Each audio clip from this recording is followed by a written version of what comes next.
తాజా అంశాన్ని చూస్తున్నాం. పరకామణి కేసులో హైకోర్టు మరోసారి కీలక వ్యాఖ్యలు చేసింది. రవికుమార్ కుటుంబ సభ్యులు ఆదాయానికి మించి ఆస్తులు కలిగి ఉన్నారని తెలిపింది. ఇక మరింత సమాచారం మా ప్రతినిధి జయప్రకాష్ అడిగి తెలుసుకుందాం.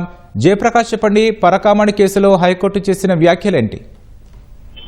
రాకేష్, ఈ రోజు మరోసారి పరకామణి చోరీ కేసు రాజీ వ్యవహారంపై దాఖలైన పిటిషన్ పై హైకోర్టు విచారణ జరిపింది. దీంట్లో భాగంగానే కొన్ని కీలక వ్యాఖ్యలు చేసింది. ఇటీవల టీటీడీ సమర్పించినటువంటి నివేదికపై అసంతృప్తి వ్యక్తం చేసింది. అందులో ప్రత్యేకంగా ఇటు లెక్కింపునకు సంబంధించి ప్రత్యామ్నాయాలు అందులో చూపలేదని, దీని మెరుగైనటువంటి చర్యలు తీసుకునేందుకు, మెరుగుగా ఆధునీకరించేందుకు, లెక్కింపు విధానాన్ని ఆధునీకరించేందుకు దానికి సంబంధించినటువంటి చర్యలు ఏ విధంగా తీసుకుంటూ ఉన్నారో తెలపాలని పేర్కొంది. దీంతో పాటు ఇటు రవికుమార్ కి సంబంధించి కొన్ని కీలకమైనటువంటి వ్యాఖ్యలు చేసింది. రవికుమార్ ప్రభుత్వ ఉద్యోగి పరిధిలోకి వస్తారని, ఆ నిర్వచనం పరిధిలోకి వస్తారని హైకోర్టు స్పష్టం చేసింది. దీంతో పాటు రవికుమార్ ఆస్తులు, అదేవిధంగా బంధువుల ఆస్తులు చూసుకున్నట్లయితే ఆదాయానికి మించి ఆస్తులు కలిగి ఉన్నారని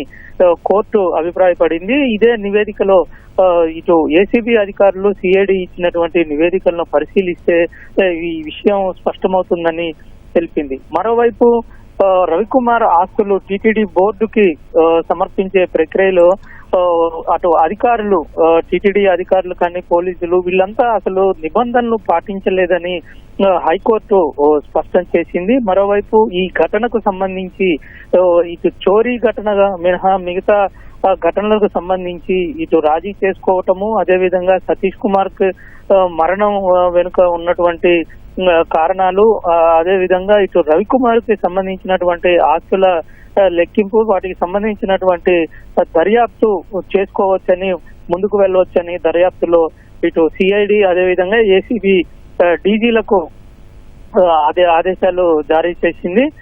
మరోవైపు ఇటు రవికుమార్ కి సంబంధించినవి చూసుకున్నట్లయితే గతంలో ఉన్నటువంటి అధికారులు ఇటు చోరీ జరిగినప్పుడు, రాజీ చేసుకున్నప్పుడు, ఆస్తులు స్వీకరించినప్పుడు ఈ మూడు ఘటనలో ఉన్నటువంటి అధికారులు ఎవరైతే ఉన్నారో వాళ్ళ ఇటు కుమ్మక్కయ్యారనేది, నిందితుడితోటి కుమ్మక్కయ్యారనేది అక్కడ స్పష్టంగా అర్థమవుతుంది. వాళ్ళ పైన శాఖాపరమైనటువంటి చర్యలు తీసుకునేందుకు ముందుకు వెళ్ళొచ్చు అనేటువంటి గ్రీన్ సిగ్నల్ ను ఇటు హైకోర్టు ఇచ్చింది.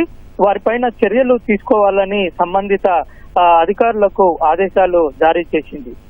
ఇదే విధంగా ఈ కేసులో ఇంకా కొన్ని విషయాలు, అంటే ఈ ఆధునీకరణ, లెక్కింపు ఆధునీకరణ, అదే విధంగా తాత్కాలిక చర్యలు, అంటే తక్షణమే తీసుకుంటున్నటువంటి చర్యలపైన మెరుగైన ఆలోచనలు, మెరుగైన విధానాన్ని ఏ విధంగా రూపొందిస్తారో తెలపాలని ఇటు బోర్డు అధికారులకు సూచిస్తూ తదుపరి విచారణను వాయిదా వేసింది. రాకేష్, ధన్యవాదాలు జయప్రకాష్.